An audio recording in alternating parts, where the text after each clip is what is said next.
Welcome to Guitar Classes, Guitar with Rick. All right, so there are a couple of things I want to go over before we actually get you started in your first lesson. Some real basic things here.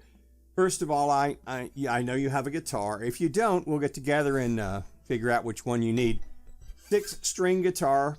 What I need you to do is to begin to memorize the names of the strings. Now, this is not difficult, but it will help you a lot as I start doing the actual teaching for you. So let's just go over this, starting with the lowest string, the closest one to you. This is the 6th string, and this is the E. This is the E string. Low string is the E.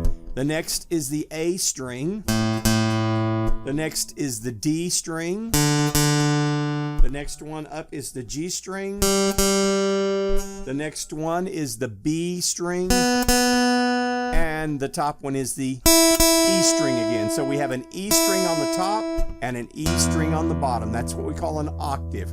So that's what you'll need to know to get started. One other tip I want to give you now is make sure you have your fingernails cut pretty short. Now, I know for you ladies this might be an issue for you, but it will be so much easier to learn to finger the fretboard with your fingernails cut. That's difficult when your fingernails are too long. It won't allow you to fret the guitar very easily. So especially on your left hand, and you'll probably want to do your right hand too to match so it doesn't look weird, you know, fingernails on one hand and not on the other. And when you learn to play a little bit better, your fingernails can be a little bit longer, but especially learning to play, it's going to really help to have them short. If you don't have a case to carry your guitar in, that's something you want to look into. Since you're going to be coming to classes, you're going to be bringing your guitar to class, it will really protect your guitar to have a hard shell case.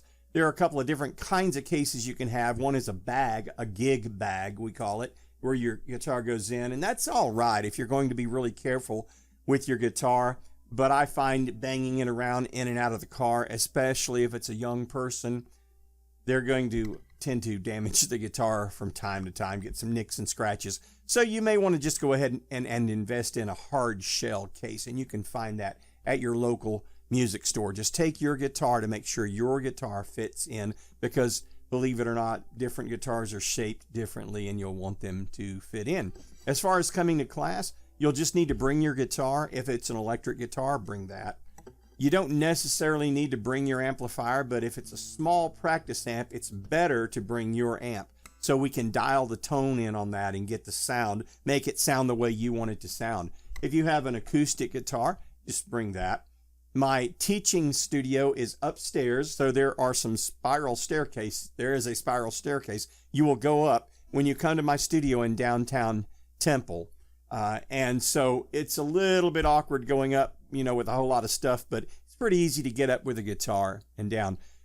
So that's what we're going to do. We're going to start out on the very basics, but I wanted you to have this basic understanding so when you come to class, you will at least know what the names of the strings are, and you don't have to memorize them completely. I just want you to be able to have a reference point of that. So starting with the smallest string, this E string, this is the 1st string.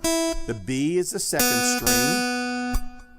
The G is the 3rd string. The D is the 4th string. The A is the 5th string. And the E is the 6th string. All right, I look forward to seeing you in class. Thanks.